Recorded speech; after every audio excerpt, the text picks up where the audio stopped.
9 ta' Awwissu, Santa Tereża Benedetta tas-Salib, Edith Stein, Verġni u Martri, għexet bejn l-1891 u l-1942.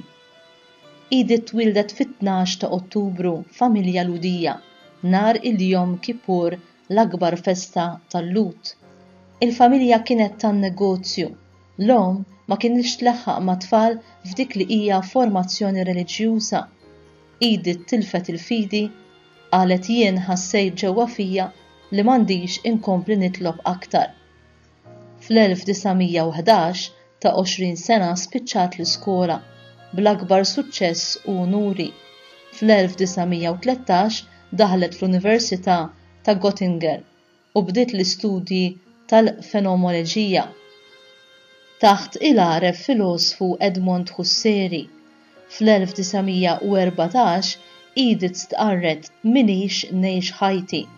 Darba daħlet ġol katedral ta' Frankfurt u rat mara bil-basket tax-xirja li baqgħet dieħla il fuq u niżlet għall-kubtejha u talbet għal ftit ħin.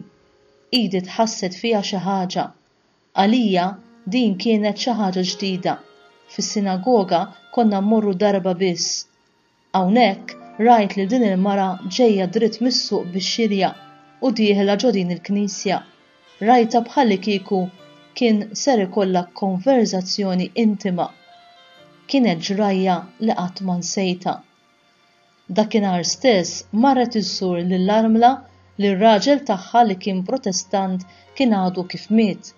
Wara kitbet hekk: dik kienet għalija l-ewwel laqgħa mas-salib u fil-qawwa kbira li hu jagħti lil dawk li jilqgħuh u jġorruh. Kien il-mument fejn il-fidi tiegħi ħassejta tikkollassa u Kristu beda jitfa' id-dawl tiegħu fuqi. Kristu fil-misteru tas-salib. Aktar tard kitbet: din il-ġrajja kienet il-pjan ta' Alla li jien stess ma kontx ippjanajt.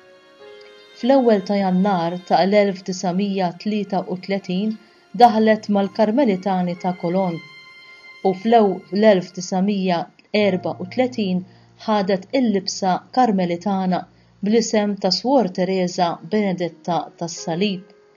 Fit-2 ta' Awwissu 1942 in-Nażi arrestawha għax kienet Ludija u magħha lill-uħta Rosa li kienet tgħix fil-kunvent tagħha. Fid-9 ta' Awwissu tal-istess sena Edith u oħta mietu iggassjati fil-kamp tal-konċentrament ta' Awwissu. Il-professur Jan Nola li għex fl-istess università magħha kiteb hekk: Edith Stein kienet xhieda tal-preżenza ta' Alla f'dinja fejn Alla ma jeżistix. Hija ġiet ibbeatifikata mill-Qaddis Papa Ġwanni Pawlu II f'Colange fl-ewwel ta' Mejju 1987.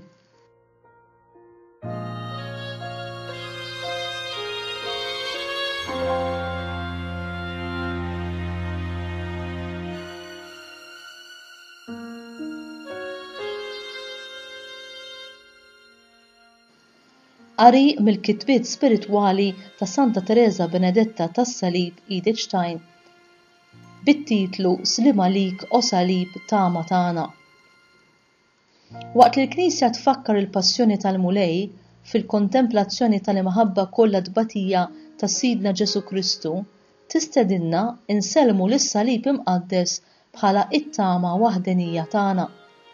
Id-dinja tinsab ħulċiġa waħda, it-taqbida bejn Kristu u l-Antikrist qed tiħrax u toħroġ fil-beraħ.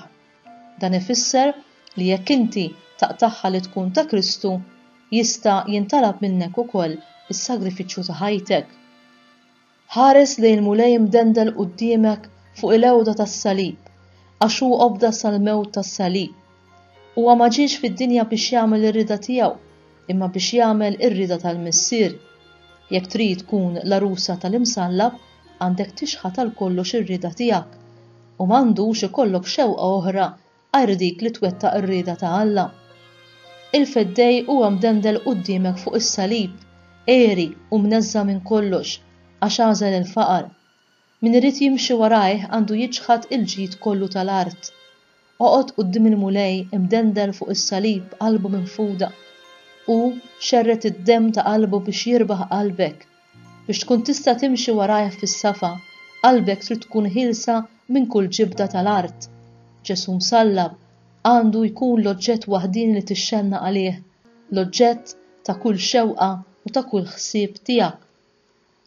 Id-dinja tinsab ħuġġiġa waħda, tixtieq titfiha, ħares lejn is-salib.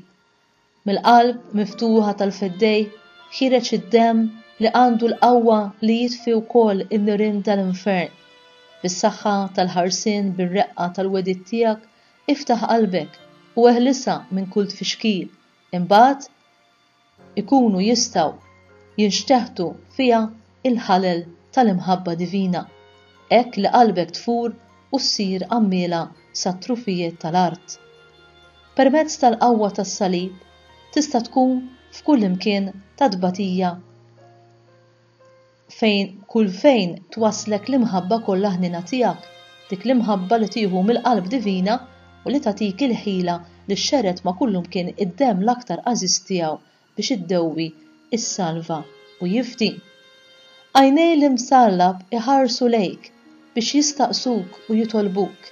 Trid terġa' tintrabad bis-sinċerità kollha fil-patt miegħu? Se tkun it-tweġiba tiegħek. Mulej, għand min immorru? Int għandek il-kliem tal-ħajja ta' dejjem, slim għalik o salib ta' tagħna. Il-Qaddis Papa Ġwanni Pawlu II nar il-beatifikazzjoni ta' Edith Stein għal dan id-diskors. Suor Tereża Benedetta tas-Salib hija personalità li għaqdet ġewwa fiha nnifisha dik il-ħajja rikka tagħha. Sintesi tas-seklu tagħna. Dik kienet sintesi ta' storja mimlija feriti li għadhom qed iweġġawna, kif ukoll sintesi fuq il-bniedem. Dan kollu nġabar flimkien ġo dik il-qalb waħdenija li baqgħet bla qiegħda u mhux mitmuha sakemm fl-aħħar sabet il-mistrieħ tagħha falla. U l-qalb tiegħek mistrieħa falla? Tfittex il-faraġġ u d-dawl tiegħek fis-salib ta' Kristu li jurik kemm ħabbek Alla? Kemm inti lest jew lesta li tħobbu lura?